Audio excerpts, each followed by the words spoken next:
Hey, boy. Hey.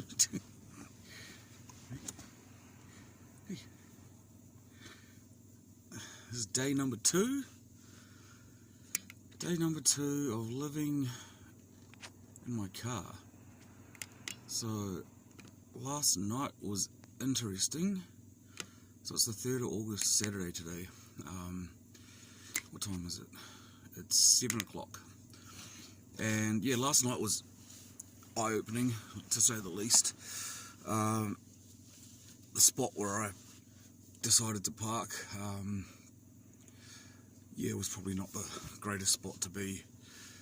A lot of trucks, a lot of, is it called engine braking?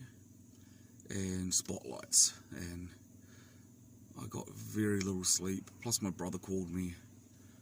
We just had a chat. He wasn't even aware that I'm staying in my car.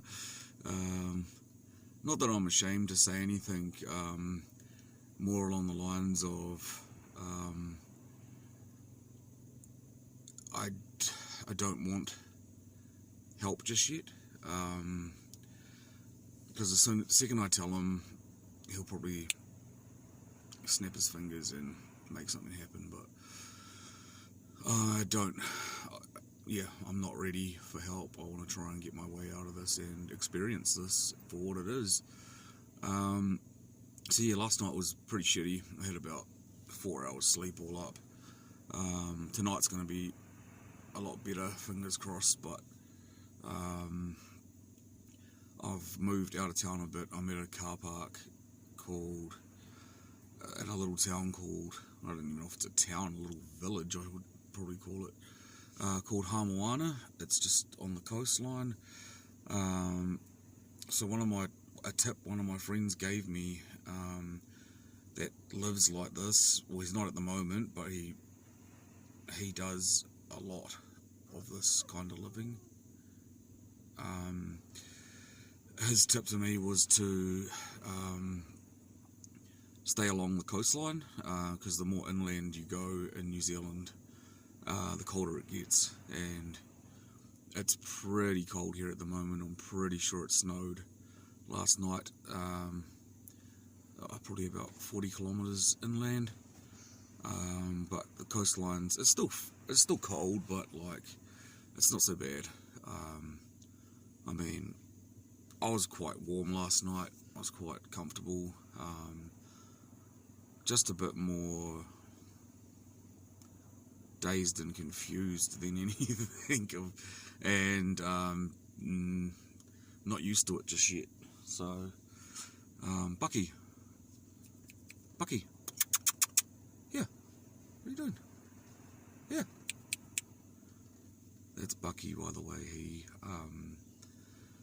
didn't make an appearance last night. He was too busy sleeping. I don't know what he's doing, but he's camera shy. Tori, come here. She's not camera shy. Hey, girl. Hey, girl. What you doing? Yes. Yeah, you're loving it, eh? You're loving this life, because you're all about car rides, and you're all about hugs, and you're all about being next to me, so you were a bit neglected at the last house, weren't you? Yeah, in the back, girl. You can stay there if you want. Hey, don't do that. Tori, don't do that. Oh, don't do that. That's not kisses. That's, ow. Alright. Yeah, so this is Tori. She's definitely not camera shy. She's, yeah, girl. Taurus. Tori for short. She just loves cuddles, which is good because I need them at the moment. Yeah, so I have come out to Hamoana, a lot more quieter, a lot more darker.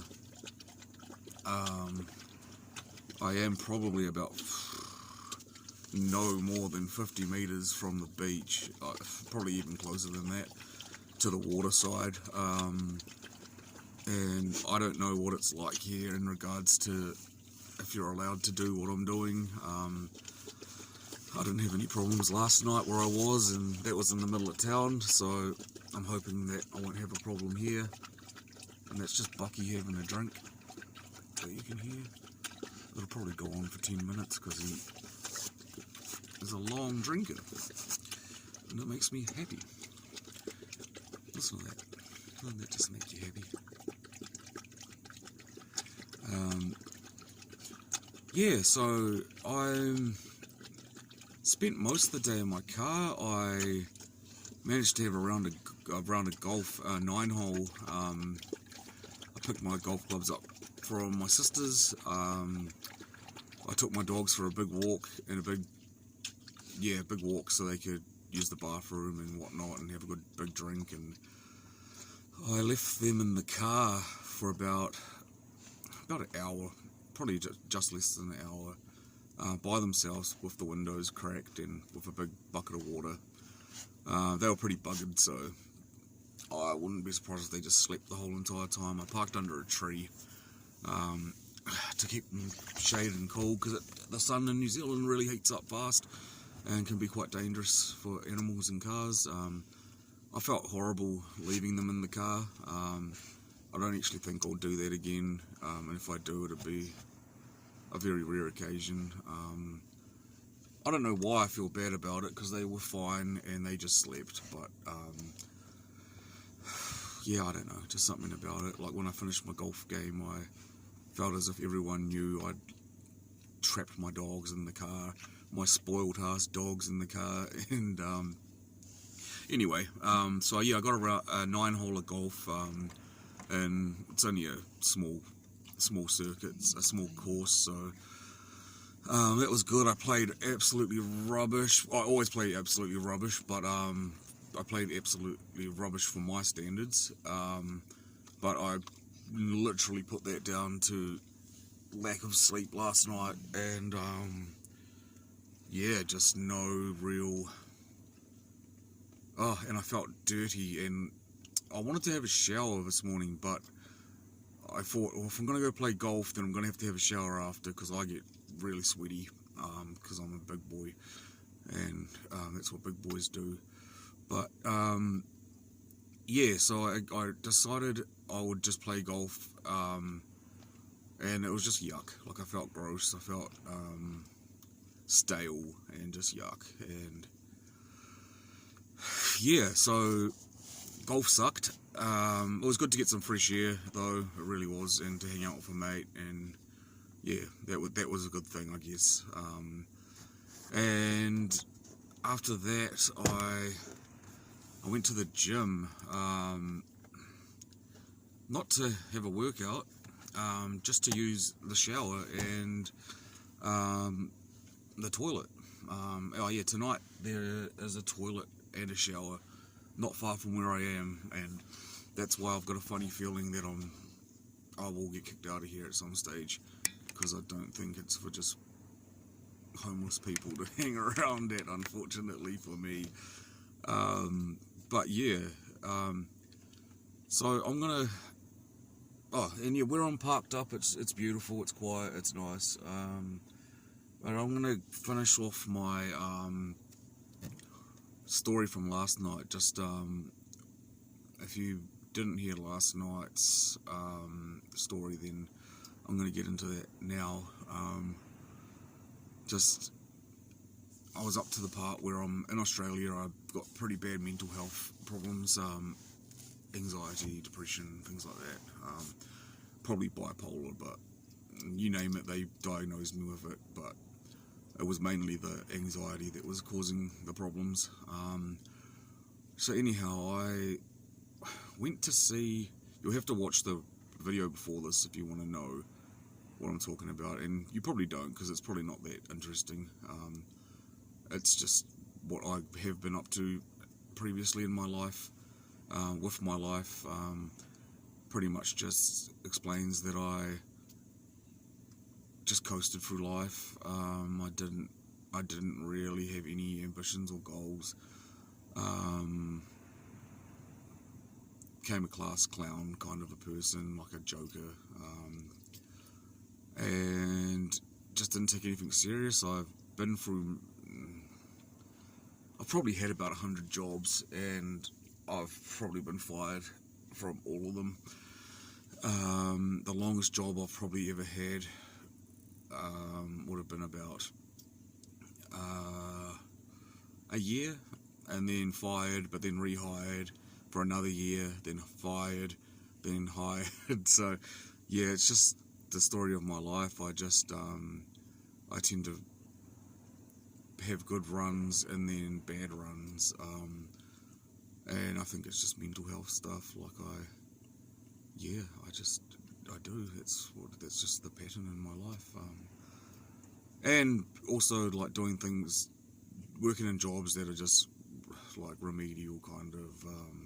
I don't know if that's the right word, but just working in jobs that you're just a robot, like factory work or carpentry wasn't too bad, but yeah, I didn't have any love for that. By the end of the first few years of that, I hated it.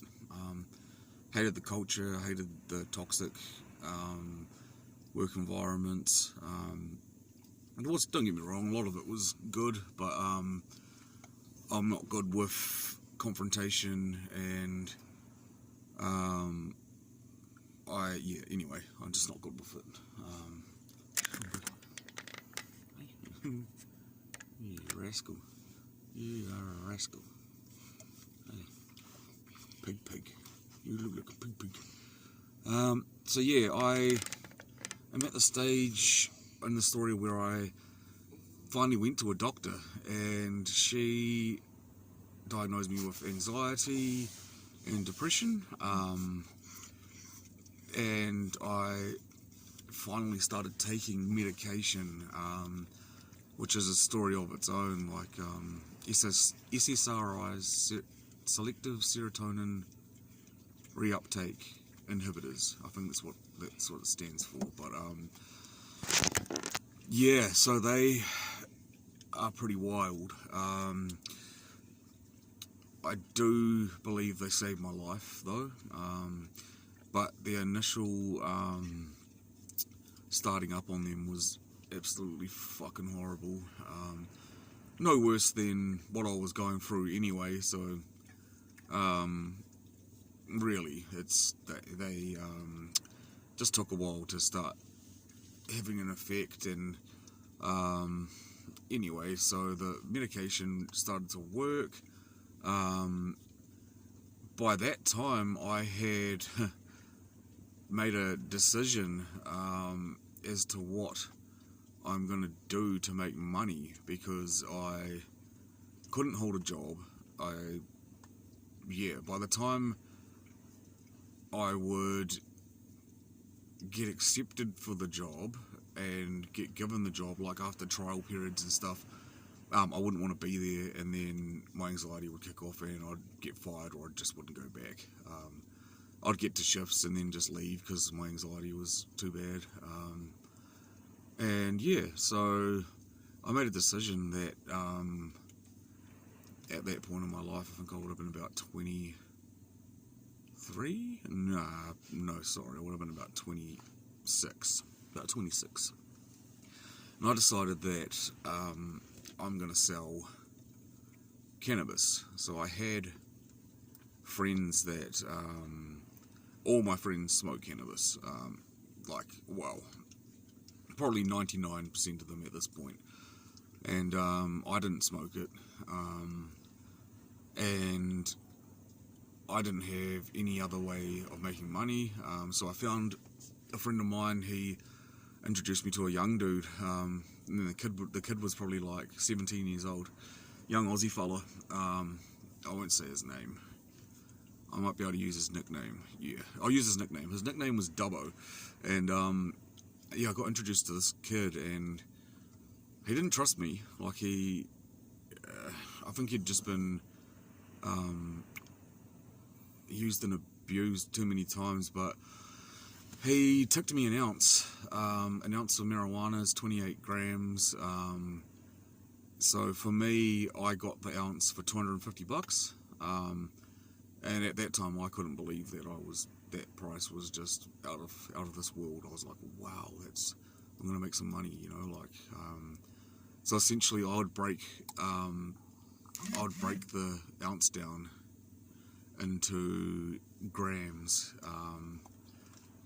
and 3.5 gram bags. So 3.5 gram bags are worth $50. They're called 8 balls. They're called, but yeah, not in weed. They're just called apes. But yeah, so I was just doing those, and so you can make 8 50 bags out of an ounce. That's $400. So I'm making what, $150 on an ounce for doing 8 sales. If I sold it in gram packages, 28 times 20, that's 560, I think. So 560 is what I'm essentially making, but you have to make 28 sales. So anywhere from, like, an average, you're looking at 560 to $400 to $560. Somewhere in between there would be the margin you're going to make. Pay back the 250, you left with the profit, whatever's left over. Which is, yeah, like I said, somewhere from 150 to $200 or something, $250. But so anyway, that started slow, but because I was so reliable and I was always home, you know, people started to come back, and yeah, I built up clientele pretty quick. Before I knew it, I was going through an ounce or two of cannabis a day, and from having no money to having, you know, somewhere from $300 to $500 a day, yeah, my life changed, like, drastically. I'm still not well, but it was definitely a relief and a weight off my shoulders, and a weight off everyone else's shoulders around me, because I was such a, I don't think they, I know I was a burden, but they didn't make me feel that way. But I know they were struggling, and times are hard, because yeah, it just is for everyone. Always will be, I guess, from the people I know anyway. I don't. So yeah, so I mean, on a bad day, I'd make $100, and I didn't have to go anywhere. I didn't use petrol. I didn't do anything. The guy would drop the shit off to my house. So so that went on for a long time, for about a year, and I was just meeting people down the street. Her mum didn't know what I was doing. My girlfriend's mum, that was where I was living, she didn't know what I was doing, but I think a few times she had come home and I'd just broken it into bags, and it really stunk. It was quite strong smelling weed. And I think she guessed, and I just straight up told her, I was like, look, I'm selling weed, I'm not proud of it, and but you know, I'm able to contribute. I won't bring customers to the house. I just said they'll never know where we live. I'll just meet them out on the street somewhere. I'll go for a walk with the dogs. I don't know, I'll cartwheel down the fucking street for all I care. But that was my mission, and that was what I was doing, and yeah, it was great. Like, you know, having nothing to literally thousands of dollars in my pocket overnight.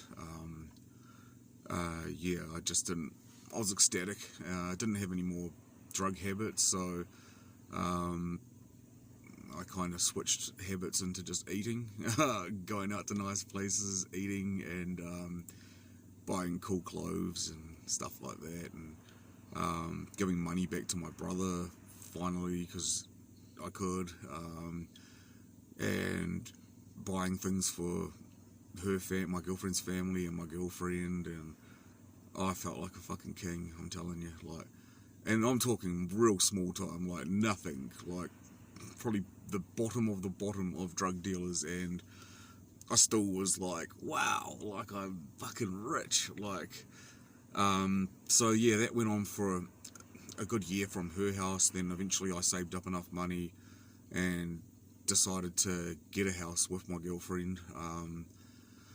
We went for a few properties. One thing with my supplier, he was very inconsistent. So I got to the point where he'd just give me all his weed. Like, he'd pick up whatever he could pick up and drop it all off at my house. Like, full well knowing that by the end of the week, I'd probably sell anywhere from £5 to £10. So, he would literally bring suitcases with like just 3 or 4 suitcases or these big duffel bags, and just, hey man, how are you? I'd hand him a fucking wad of cash like this, and then he'd give me whatever he had, and I would go inside and be like, at this point I'm not even maybe ticking or getting some on loan, but not really, like, because when he'd bring me more, I'd have the money and fucking so much more product put away, like, in stockpile. Like, I was finding pounds of weed stashed in the back of cupboards and big wads of cash, like, that I've just forgotten about. Like, my girlfriend would constantly find washing money, so like just washing machine money, where she just kept it. Like, I just told her, just keep it, I didn't care, like, fucking all the time. So this is just what it got to, and at this point I'm not exaggerating, I was probably making $10,000 a week, and I was supplying most of South Brisbane in Australia. There was a couple of other people, but in the end they ended up all seeing me and dropping their shit to me, and I would sort it out at the other end and make sure it got to whoever needed it. And I think at one point I had a tick bill. I had people owing me money somewhere in the amount of I think it was like about $50,000, anywhere from $50 to people owing me. Sorry, that word is bad, but yeah, it's commonly used where I'm from, and not in a bad way. So, but yeah, people would owe me anywhere from $50 to $10,000. So, and I owed my dealer at some points, my supplier, I would owe him at some points. I think the biggest I ever owed him was maybe 80,000, and then it would chop and change to like 40,000, and then 80,000, and then one month I wouldn't owe him anything, and then he'd just get all this pot dropped off, and and things did extend into other drugs as well. I started getting MDMA, so ecstasy. I think that's what it is anyway. Like, it's MDMA is like the stuff they put into the ecstasy tablets to make it ecstasy, I guess. But anyhow, I started buying lots of that because it was very cheap from the guy I was getting it from, and very good, like really nice stuff. I didn't use it much because my anxiety, it'd be fine while I was on it, but the next day would just be like fucking suicidal. But anyway, so that started happening, and then methamphetamine, I think it's called ice in Australia. It's methylamphetamine. It's the same stuff, but it's different. I'm not exactly sure what the difference is, and I didn't actually care. I just was making money, which makes me sick to this day. But I just had friends reaching out that were using ice, if I could get it for them, and because I'm a good friend, I would get it for them, because I was making money. They were going to, as far as was concerned at that time, I know every dealer says the same fucking thing, but they were going to get it somewhere, and at least I knew if they got it from me, it was legit. They weren't going to get robbed, stabbed. So I was essentially the smiling, happy friend methamphetamine dealer, and that business took off on its own, and hands down, like, the guys that I was getting my stuff from hated the shit. Like, they never made any money from it. They always had problems, nothing but headaches, so they kept well away from it. But they'd get it for me, because they just would. They wouldn't even make money on it. They'd just be like, here man, have it. Like, they just don't want to know anything about it because it's fucking nothing but trouble. So anyhow, I was doing that as well. So at this point, I'm just a full-fledged drug dealer. Like, I'm even going on learning how to use the Bitcoin and dark web and stuff like that, and doing my own orders from overseas. Like, which is crazy to me because I've got no computer sav. But I guess if I get an idea and I stick to it, I can do whatever you can do whatever you want, I guess. And so yeah, I was doing that too. I was importing LSD. It wasn't LSD though. It was called something else. I think it was called N-bomb. But they were something ridiculous, like 20 cents a tab, and I was selling them for 100 tabs for 100 tabs for $100, but that's the only way they could buy them.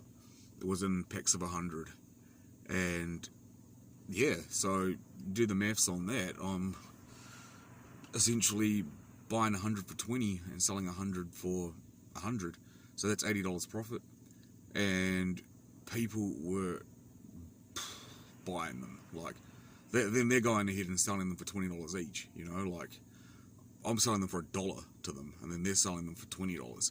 So that was another thing on its own, and I actually think that brought a lot of trouble to me as well, because when you start using the computer and importing drugs from other countries, then you're a full-fledged, you're a drug importer, and that's completely different to just drug dealing. So anyhow, yeah, things got really out of hand, things got really messy. I just went berserk with the money, like buying new cars, buying, you name it, just the typical shit like that someone does.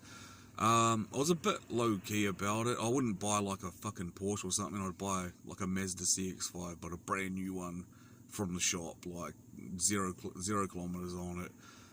Just something real tidy, black with black mags, and you know, something a bit low-key that no one would be like, oh man, he must be killing it. Like, it's just, to them it's just a normal car, but to me I was like, oh my god, a new car. Like, I come from fucking absolute poverty. So anyway, so that's the type of shit I was doing, taking people out for fucking whole entire weekends with drugs and alcohol, and getting hotel rooms and going to the casino. And yeah, the guys that I got my stuff from were all gamblers. Like, they would live at the casino. Like, 50% of the time when I'd go get my drugs, it would be in the casino car park, which is fucking crazy to me because it's probably the most securitized place on the face of the earth. But yeah, that's where it would go down. And yeah, so that's what happened, and that's what my life became. And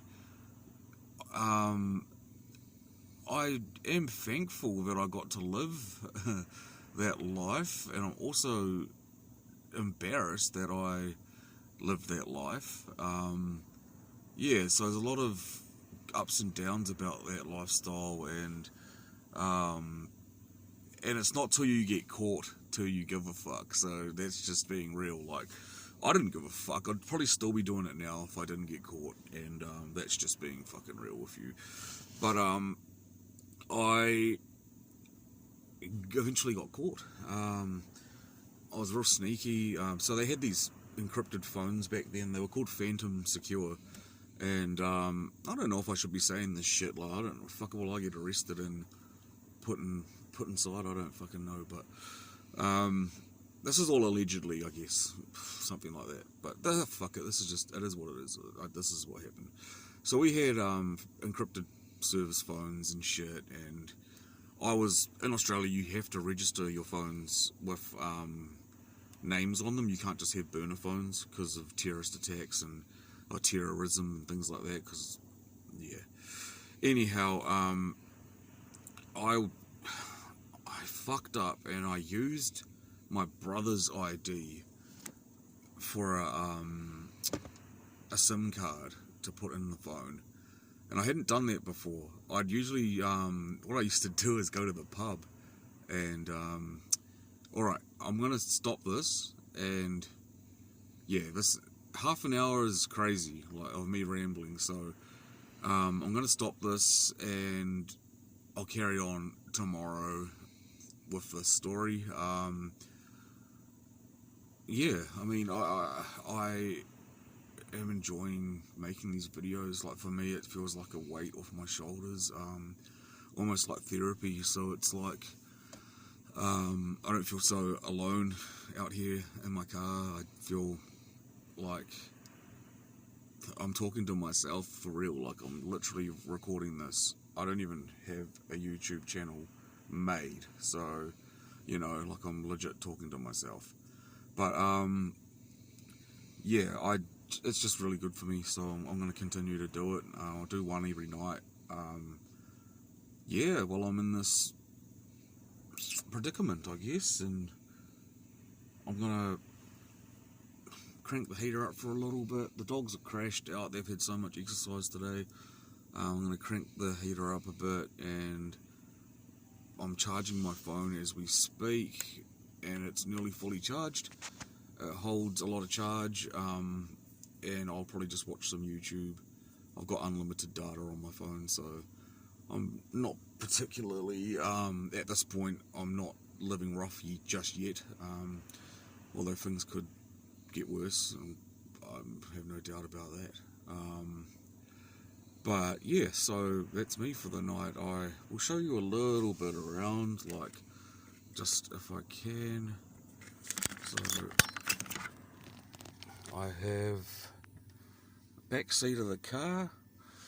There is a, you probably can't, nah, don't worry about it. There's a bucket in the back with the dogs. It's got heaps of water in it so they can get drinks over the night.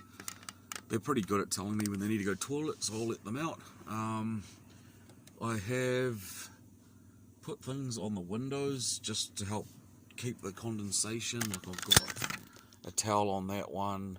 I have like a big silver cover, a sun cover on the back, and I've got another one just here that I'm gonna put onto the front when I'm done with looking into the night sky. I've also got a sunroof above me. You probably can't see it, but yeah, there's a sunroof above me, and I can see the stars, and it's fucking pretty wicked. Yeah, and I got some fish and chips for tea. They were alright, I guess. Clive fish and chips, they were pretty good. What else? That's about it, man. Yeah, I still feel like a bit of a Fruit Loop talking to myself, but nothing new there, I guess. But yeah, the saga continues tomorrow. I'll get back into that. And there's not much more story, to be honest. There's probably maybe another hour or so. But yeah, I don't know. Maybe think of other things to talk about as well. But yeah, I hope you don't take offense of how I used to live. And do know that I have been charged and punished for the crimes that I've committed. Well, for some of the crimes that I've committed. I was doing it for a long time, but I got caught red-handed with a lot of stuff. They had the cell phones, and so yeah, I was fucking done, mate. I was done for good, and I was in a bit of debt, but my guys were pretty cool about it. They were just more concerned of if I stayed solid or not and narked, and I fortunately didn't go down that road because it would have been a lot worse. I just think you just own what you do. I mean, the guys they weren't my friends. Like, they weren't friends, they weren't family. Like, I think if the shoes were on the other foot and they got caught, they'd probably happily hand me over, and I wouldn't even hate them for it, because they're just, I don't know, I'm nothing to them. I'm just money. Like, we're all doing the same thing for the same thing, for the same reasons. So, but personally, I couldn't do it. I don't know if it makes me feel like an idiot, because maybe I could still be living my life happily in Australia, but yeah, I didn't do it. I got offered, obviously. Like, I think that's the first thing. I don't know. Whoever, if people aren't getting offered that, then there's something wrong with them. But yeah, they definitely offered, and I definitely did not cooperate, which led to me being sent home. But I'll get into more of that story tomorrow. So yeah, anyway, have a good night. Thanks for watching. I don't know, like and subscribe and share if you're enjoying listening to me ramble on. If you're not, just block me. I won't take offense, I understand. But yeah, yeah, thanks for listening, I guess, because these are things that I struggle to think about, and to say them out loud for me is easier. Who knows? This may never make it to the internet. Yeah. Alright then. So yeah, you guys have a good night. We're nice and warm. We're all good. Life's good. Thank you God, I guess. Because yeah, I'm warm. I'm happy. I'm safe. My dogs are warm, happy, and safe. Can't ask for much more, eh? So, love you all. Have a good night. Take it easy. Or day. See ya.